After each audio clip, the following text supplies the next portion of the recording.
cirurgias, procedimentos cirúrgicos, quando envolve a questão da anestesia, aproveite para tirar sua dúvida aqui ao vivo no Boa Tarde Cidadão, nesta Sexta da Saúde. Olha o telefone, mande para esse número aqui, 999827916, para interagir com a gente. E temos, está aqui, muito bem, a pergunta da Maria da Glória. Ela gostaria de saber, perguntou a mesma coisa da Raque, também você acabou de responder. Deixa eu ver aqui, pergunta do Rodrigo, está nos acompanhando em Ponta Negra. Ele gostaria de saber, no caso das cirurgias crânioencefálicas, existe algum tipo especial de cirurgia? Ou, perdão, de anestesia? Sim. Rodrigo, veja só. Quando a gente fala de uma neurocirurgia, que é o seu caso, são cirurgias que são normalmente de grande porte. São cirurgias que envolvem um risco maior. Tanto o anestesista, ou anestesiologista, quanto o profissional neurocirurgião, esses médicos eles têm um treinamento muito específico para esse tipo de caso. Então, nesses casos, nós podemos ter algumas complicações. Anestesia no geral, respondendo a sua pergunta, anestesia geral, que é feita, não tem anestesia regional para a neurocirurgia. E são cirurgias que a gente tem que ter uma avaliação prévia.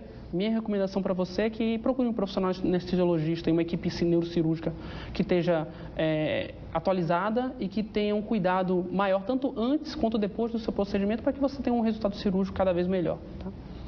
Mais uma pergunta aqui da telespectadora. Boa tarde, Robson. Gostaria de saber como é feito para o paciente voltar da cirurgia depois da anestesia. O meu nome é Rose do Alecrim. Como é que é esse procedimento? Rose, olha, essa é uma pergunta bem comum entre os nossos pacientes.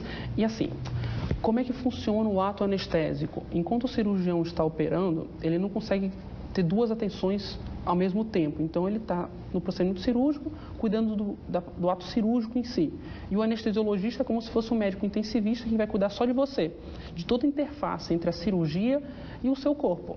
E vai cuidar para que toda alteração que tem a gente reverta e não aconteça nada de ruim com você. Quando a anestesia ela é realizada, a gente fica infundindo alguns anestésicos durante a cirurgia para que você não acorde durante o procedimento.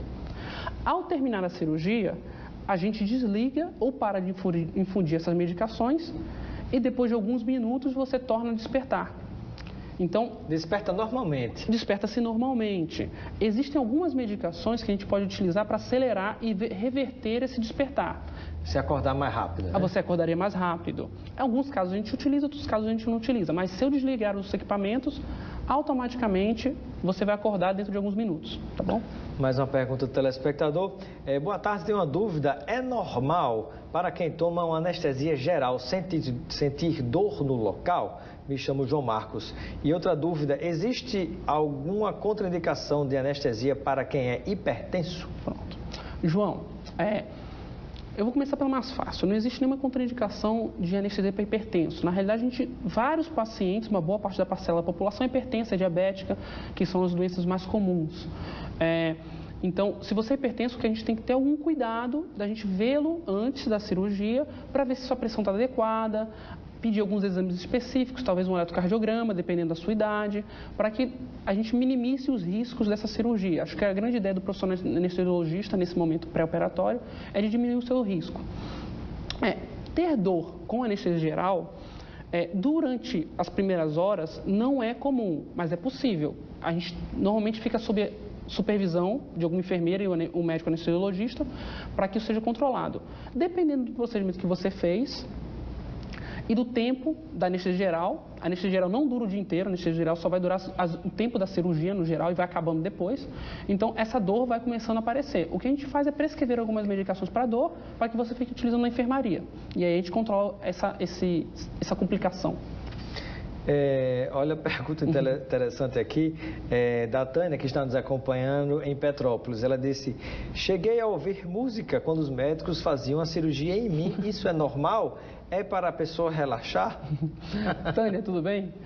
Tânia, é um hábito bem comum dos profissionais de centro cirúrgico, a gente utilizar música dentro do centro cirúrgico, mesmo quando está operando, em volumes muito baixos, Tá? Existem estudos com musicoterapia sim para pacientes, isso acalma o paciente no centro cirúrgico, isso traz um ambiente de mais humanização e uma interação melhor entre o médico e o paciente. Claro que vai depender do seu gosto musical, o gosto musical do médico, tem alguns detalhes que a gente tem que ajustar. Não vai botar um rock, né? Mas uma música clássica dá, né? Exatamente. Então, e aí a gente consegue conviver melhor nesse ambiente. Acho que a ideia é mais ou menos essa. Estamos conversando com o doutor Vinícius Fernando Luiz. Vinícius Fernando Luiz, ele é médico anestesiologista nesta Sexta da Saúde. Está chegando mais perguntas. Olha o número aqui, ó. Tira sua dúvida ao vivo. Você tem alguma dúvida, alguma sugestão? Quer fazer alguma pergunta? Tem algum medo? Aproveita aqui a oportunidade. O assunto de hoje é cirurgia, anestesia. 999827916. Manda sua pergunta que eu vou fazer aqui ao vivo no nosso Boa Tarde, Cidadão. Doutor Vinícius, uma outra pergunta. É verdade, antes de vir mais perguntas do telespectador aqui, é verdade que a pessoa, quando está anestesiada na cirurgia, ela fica dizendo coisas, fica falando, fica conversando, contando seus segredos? Isso é verdade? É possível, Robson, acontecer isso. No geral, se for uma anestesia geral, o paciente realmente dorme e não fala nada. Se a gente faz uma sedação, e a sedação é uma sedação mais leve, é possível o paciente entrar num estado de delírio, uma confusão mental e começar a falar algumas coisas. A sedação é uma anestesia também? A sedação é um tipo de anestesia que a gente pode proporcionar, por exemplo, para procedimentos leves. Mesmo que você queira fazer qualquer procedimento de cunho, que você queira evitar dor, hoje em dia a gente tem usado anestesia para endoscopia, por exemplo. Tem casos até de uso em tatuagens. Então, mas assim, tudo com muita restrição, com muito cuidado. No geral, os procedimentos clínicos que a gente mais faz são tomografias, ressonâncias magnéticas, endoscopias e colonoscopias. Muito bem. Pergunta aqui, deixa eu ver, esqueci de mandar o nome, mas pela foto aqui, eu acho que é ele, deixa eu ver, não é ela? Ah, tá aqui, a Tereza Sena, já aparece no WhatsApp.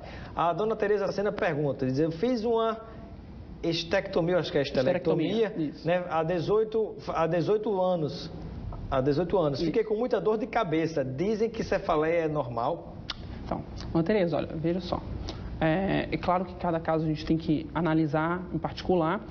A esterectomia é um procedimento onde você é retirado o útero da pessoa, normalmente por causa de sangramento, né, mioma uterino.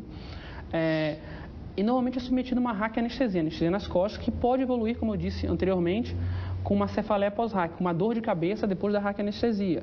Essa cefaleia pós-RAC, ela no geral, ela dura 1 semana a 2 semanas, que é o comum de duração da dor de cabeça. Se ela se prolonga por mais tempo, provavelmente tem uma causa secundária por trás disso. Não é comum nós fazermos uma raquianestesia e o paciente ter dor de cabeça prolongada depois disso. É possível, na medicina tudo é possível quase, tudo é muito indefinido em alguns Mas algumas é improvável. Mas é muito improvável que seja da raquianestesia.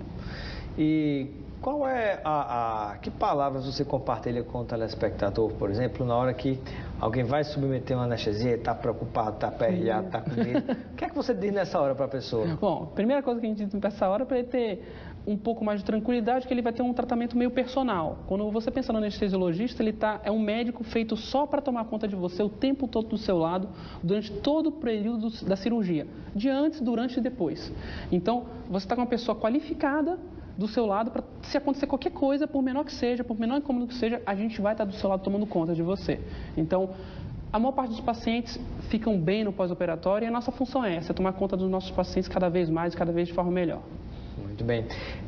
Temos aqui mais participação. Quero só lembrar o pessoal que não vale telefonar. Tem gente telefonando, não vale telefonar. Você escreve mensagem, manda pelo WhatsApp. Pode ser também por mensagem de texto para o 999-827916. Está aqui o telefone. Escreve e manda mensagem que eu vou fazer a sua pergunta aqui para o doutor Vinícius. Ele é médico anestesiologista aqui no Boa Tarde, Cidadão, nesta Sexta da Saúde. Pergunta aqui da Rita Moraes, está nos acompanhando em Lagoa Nova, aqui pertinho de Candelária.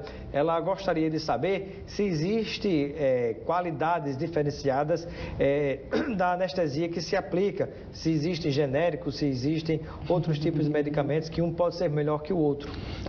Rita, olha, atualmente a indústria farmacêutica trabalha com algumas medicações que têm a patente, que são de uso exclusivo de alguns laboratórios, e algumas medicações que outros laboratórios também acabaram desenvolvendo, porque a patente foi rompida. Não existe uma medicação genérica ou similar em anestesia, até porque são medicações hospitalares de extremo critério na hora da fabricação. Então, você não precisa se preocupar tanto com a qualidade dessas medicações a princípio. Tá? O profissional anestesiologista, ele sabe identificar quais são as medicações de qualidade maior e ele está preparado para atuar em seu favor, no caso, para usar as melhores medicações no seu caso. Então, isso, se você pega um profissional bem treinado, bem qualificado, ele vai saber diferir uma medicação da outra e vai fazer essa preocupação e essa separação das medicações para você, tá bom? Pode ficar tranquila. Muito bem. Bom, quero agradecer a participação, já tem gente ligando, não vai ligar, escrever a pergunta e mandar. Mas chegamos ao fim do nosso programa Boa Tarde, Cidadão. Quero agradecer ao Dr. Vinícius, nesta Sexta da Saúde, pelos esclarecimentos sobre anestesia no programa de hoje. Muito obrigado pela sua audiência, obrigado, Dr. Vinícius. Obrigado, Robson. Seja sempre bem-vindo e receba um kit de produtos Lucena para você aproveitar com seus amigos e familiares. Obrigado a todos. Uma ótima tarde para todo mundo.